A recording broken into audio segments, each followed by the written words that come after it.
has about 1,000 companies trying to outmarket, outsell, and upstage each other. But there is one company that stands way above the competition. That's right, Apple. Most of the industry's profits go into the iPhone makers' coffers, according to the latest report from Canaccord Genuity. Apple got 92% of the total profit from the world's 8 top smartphone makers in the first quarter. And it did it with just 20% of global smartphone sales. Its rival, Samsung, took 15%. Other smartphone makers broke even or lost money. The report says Apple's marketing and branding strategies led it to charge higher prices for high-end phones. And with upstart companies like Xiaomi shaking up the market with low-cost phones, other Android phone-based rivals, well, they may find it harder to compete. Meanwhile, Apple shares closing more or less flat for the day.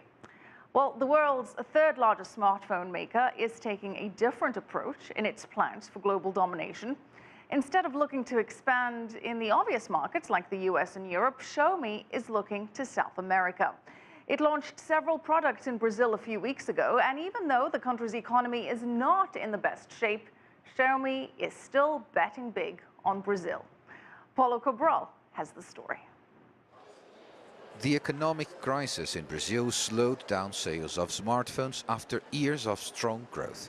Consultancy firm IDC forecast a drop in sales in 2015 as consumer confidence and wages are hit by unemployment and inflation.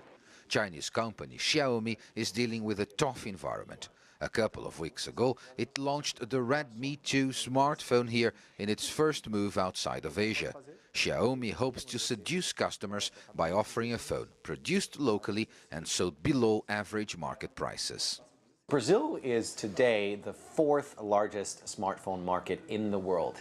And it's also one of the most developed and fastest growing internet and e-commerce markets in the world as well. So it's sort of a perfect market for Xiaomi to enter next. But what can you bring to Brazilian customers, to Brazilian smartphone users that they don't have yet?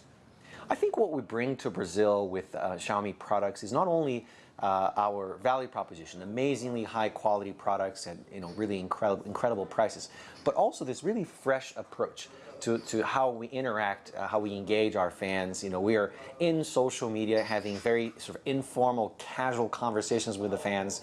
Chinese companies have been investing in more technology and product development to compete in the international marketplace.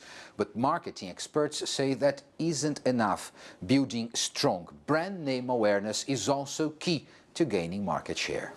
I think that in Brazil, consumers, companies, people in general still think of China as a great producer of commodities and low-cost products, but not as an expert in brands and branding. I think that adding value means investing in branding, in a long process of developing value, develop connection with customers. As in most parts of the world, smartphones in Brazil are quickly becoming one of the main features of contemporary life. And Chinese companies like Xiaomi and their brands want to claim their space in this highly connected environment. Paulo Cabral, CCTV, São Paulo.